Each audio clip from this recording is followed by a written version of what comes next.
Everyone, आज हम पढ़ेंगे इंग्लिश एनसीईआरटी का स्टैंडर्ड 5th यूनिट 4 जो स्टोरी है my Elder brother.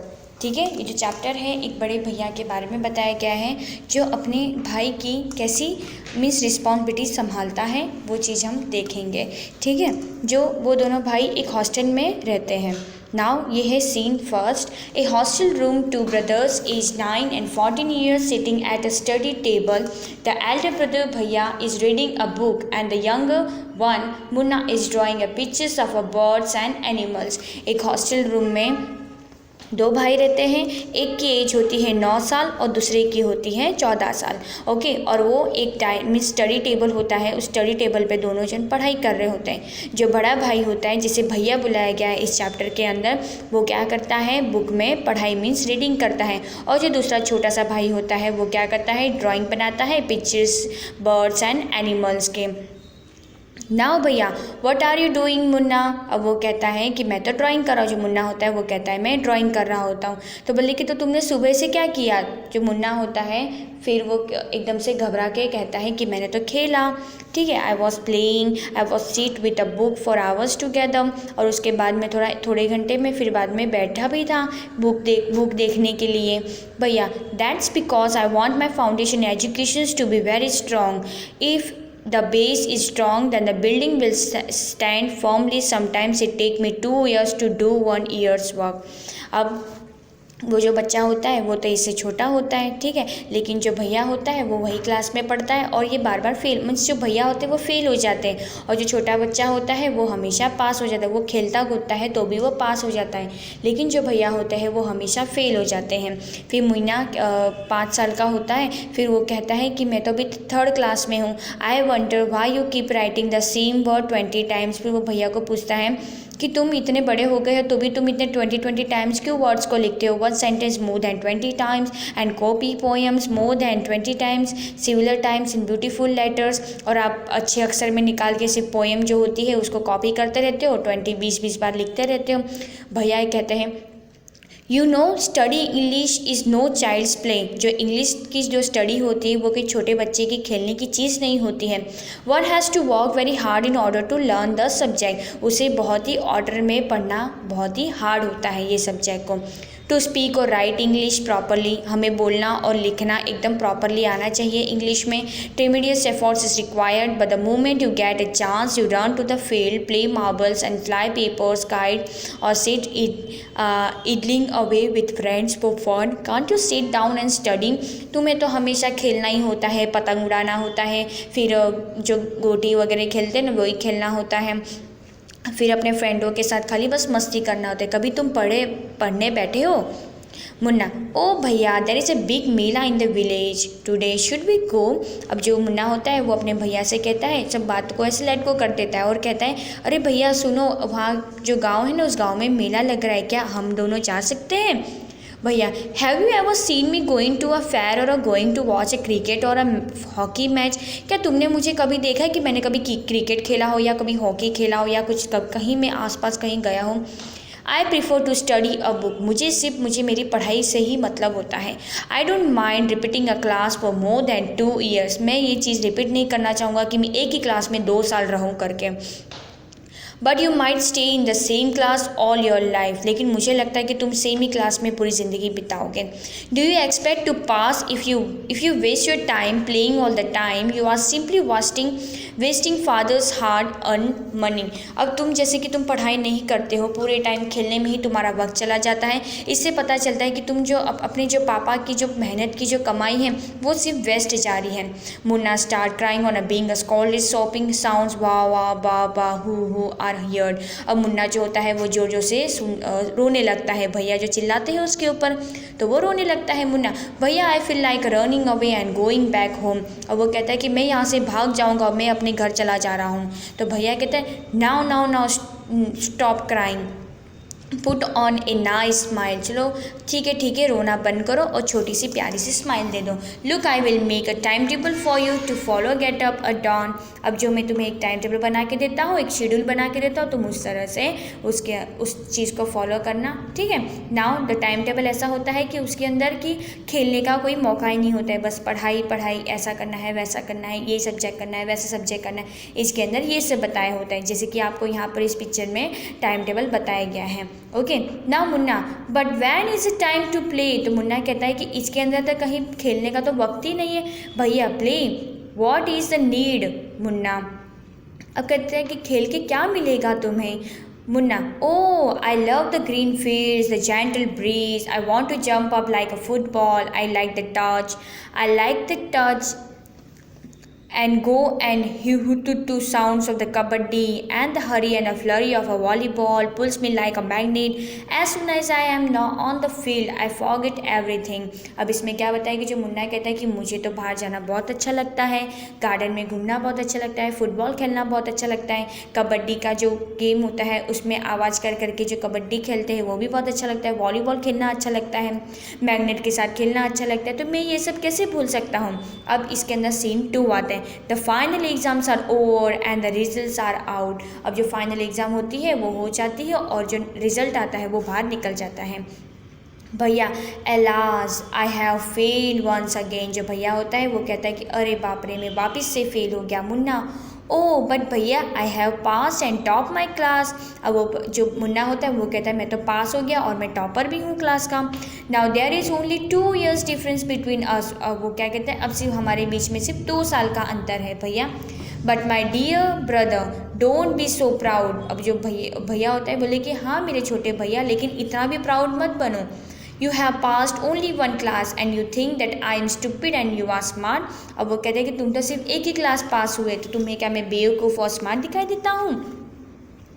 Once in a while in a gilli danda game you might get a lucky and hit a goal but that does not mean. जैसे कि तुम्हें लगता है कि तुमने एक बार गिल्ली डंडा से मार दिया तो तुम्हारा हमेशा ये चांस रहेगा कि तुम हर बार गोल कर पाओगे, ऐसा नहीं होता है। You have master the game, you have to work hard to be successful in life and you have to study a subject like a algebra or a geometry in higher classes then you will understand the importance of a hard work. तुम्हें क्या लगता है कि गिल्ली डंडा खेलने से ही तुम्हारी जो आगे की जो पढ़ाई वगैरह जो होती है, अपनी लाइफ जो होती है, तुम उसके अंदर सक्सेस हो जाओगे, तुम्हारी जो लाइफ होगी वो सक्सेसफुल हो जाएगी, ऐसा नहीं होता है। अलजेब्रा, ज्योमेट्री ये भी तो बहुत हाई क्लास के अंदर आएगी, जब आएगा तब तुम्हें पता चलेगा कि हार्ड वर्क हमारे लिए कितना इंपॉर्टेंट होता है।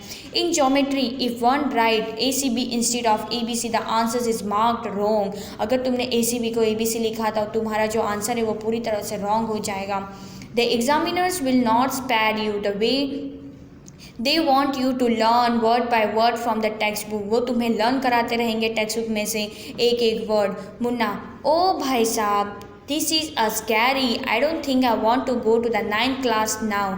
अब वो सोचता है कि नहीं, मुझे अभी तक नहीं जाना है 9th class, but I will still complete my day's homework so that I get no punishment in class. हाँ, लेकिन ये बात है कि जो हम होमवर्क हमें जो देते हैं वो चीज़ मैं ज़रूर करूँगा ताकि मुझे क्लास के अंदर पनिशमेंट ना मिले। अब भैया कहते हैं just today we were asked to write a short essay on the topic of punctuality in 4 pages. Punctuality का मतलब होता है कि हम पूरे टाइम में क्या काम करते हैं, ठीक है, सही काम करना, उसके बारे में हमें 4 पेजेस पे एक ऐसे लिखना था। And imagine can something written on 4 pages and still be short, it's also mixed up. अब जो भैया होते हैं वो कहते हैं कि मैं छोटे से छोटा भी लिख नहीं पा रहा हूँ और हर चीज़ मिक्स हो जा रही है। Munna, thinking aloud, thank God it was time for a school or else the scolding would have gone on and on। और वो कहता है कि थैंक गॉड कि मैं इतनी बड़ी क्लास में अभी हूँ नहीं, मुझे मेरी ज़िंदगी जो है उसे जीने दो, इस तरह से वो कहता है। नाउ अब इसमें आता है scene 3। The results were out once again and it so happen that Munna pass and भैया फेल अगेन। भैया was really upset, Munna was also sad seeing his brother so unhappy. भैया now becomes a gentle with a Munna, Munna become a daughter because of this and study even less than before। अब इसमें क्या होता है कि जो scene 3 होता है उसके अंदर क्या बताया जाता है कि जो रिज़ल्ट आता है वापस से, तो उसके अंदर जो भैया होते हैं वो वापस फेल हो जाते हैं और जो मुन्ना होता है वो पास हो जाता है। फिर भैया बहुत ज़्यादा अपसेट हो जाते हैं कि मैं ऐसा क्यों हो गया। कि फिर मुन्ना कहता है walking aloud, hey, I'm lucky, I can pass easily, I need not study so hard. वो कहते हैं कि मैं कितना लकी हूँ कि मुझे ज़्यादा हार्ड स्टडी करनी नहीं पड़ती है. Now I can play games with my friends and fly kites, but I should still be careful that भैया does not see me flying kites. अब जैसे कि मुन्ना जो होता है वो कहता है कि वाह, अब तो मैं पास हो गया हूँ, अब मैं खेलने जाऊँगा अपने फ्रेंडों के साथ, ये खेलूँगा वो खेलूँगा, इस तरह से वो कहता है. One day a kite is flying slowly downwards and Munna starts running in order to grab it. Suddenly he came face to face with भैया. अब जो काइट वो पकड़ने जाता है उतने में ही उसका भैया आ जाता है. Catching hold of Munna's hand, aren't you ashamed to be playing kites all day long. क्या तुम्हें शर्म नहीं आती, पूरे टाइम तुम काइट्स वगैरह ये सभी खेलते रहते हो. Don't you realise that now you are in the 8th class. क्या तुम्हें ये भी नहीं पता चलता कि तुम अब 8th क्लास में आ गए हो. And are not studying in a lower class, तुम छोटे क्लास में अभी नहीं हो. If you think that I am just one class ahead of you and I can't say anything, you are wrong. अगर तुम्हें ऐसा लगता है कि मैं अभी भी 1 साल तुमसे बड़ा हूँ, मतलब 1 क्लास आगे हूँ तुमसे, तो तुम्हें ऐसा लगता है कि अब मैं पढ़ना नहीं चाहूँगा, ऐसा कुछ है तुम्हें, तो ये तुम सोच रहे हो गलत. I am 5 years older than you are. मैं तुमसे 5 साल बड़ा हूँ. And will always be, और हमेशा रहूँगा. Understanding does not come only from reading books. Look at Ma and Baba. Ma has never gone to school and Baba has only passed 5th class. क्या तुम्हें ये चीज़ भी नहीं पता चलती कि हमारे जो माँ बाप हैं वो अच्छे से पढ़ाई नहीं की, अपनी मम्मी जो है वो तो कभी नहीं स्कूल गई है, और अपने जो पापा है वो सिर्फ 5वीं क्लास तक पढ़े हैं. मुन्ना, रियली भैया, इज़ दैट ट्रू, क्या ये सही बात है. अब भैया, yes, there are 1,000 things that they know more than you और मी. हमसे काफ़ी मीन्स 1000 मीन हज़ारों चीज़ें उनको पता होती है जो हमें भी नहीं मालूम होती हैं. And even if we have studied the wisdoms of the whole world, माँ एंड बाबा will always have the right to explain to us and correct us. Wisdom का मतलब होता है ज्ञान, कि हमें इतनी भी काफ़ी ज्ञान जो है हमें नहीं पता है, लेकिन हमारे जो माँ बाप जो हमारे लिए करते हैं वो हमेशा सही करते हैं. Now what would you do if I were to fall sick today. अगर मैं बीमार हो गया तो तुम क्या करोगे. मुन्ना, आई डोंट नो भैया, I would tell a Baba and he would rush to the hostel. वो क्या करेंगे भैया कि मुझे नहीं मालूम भैया कि क्या होगा करके, लेकिन मैं पापा को कॉल करूँगा और वो हमें इस हॉस्टल से लेके जाएंगे. भैया, O I had expected this answer, मुझे पता था तुम यही आंसर दोगे मुझे. Now Baba would not get upset. He would first try to find out what was wrong, and then he would call a doctor. Baba would know exactly what to do. They have more experiences than us. अब भैया फिर जो होते वो ऐसा कहते कि मुझे पता था कि तुम यही आंसर दोगे, लेकिन बाबा ऐसे नहीं करते. बाबा पहले देखते कि मुझे क्या हुआ है, क्या रॉन्ग है, मीन्स क्या हो गया है करके, और बाद में वो डॉक्टर को कॉल करते हैं. ठीक है, तो इस तरह से ये एक्सपीरियंस आपको होना चाहिए. देखो तुम्हारे में तो इतनी बुद्धि है भी नहीं करके. Munna, with tears in his eyes, भैया I am sorry, what you say is true. तुमने जो कुछ भी कहा वो सही था. भैया हग्स मुन्ना लविंगली, और फिर जो भैया होते हैं उस मुन्ना को एकदम प्यार से गले लगाते हैं. I also like to play and fly kites. मुझे भी अच्छा लगता है खेलना और पतंग उड़ाना, ऐसे भैया कहते हैं. But if I also play then how can I watch out for you, you are my responsibility. फिर जो भैया होते हैं, अगर मैं भी खेलने कूदने में ध्यान रहूँगा तो मैं तुम्हारी रिस्पॉन्सिबिलिटी जो मुझे अपने मम्मी पापा ने दी है कि भैया तुम तुम्हारे छोटे भाई को ध्यान रखना, तो वो चीज़ मैं कैसे करता. तो मुन्ना कहता है आई लव यू भैया. फिर वो अपने भाई से बहुत ज़्यादा प्यार करने लगता है.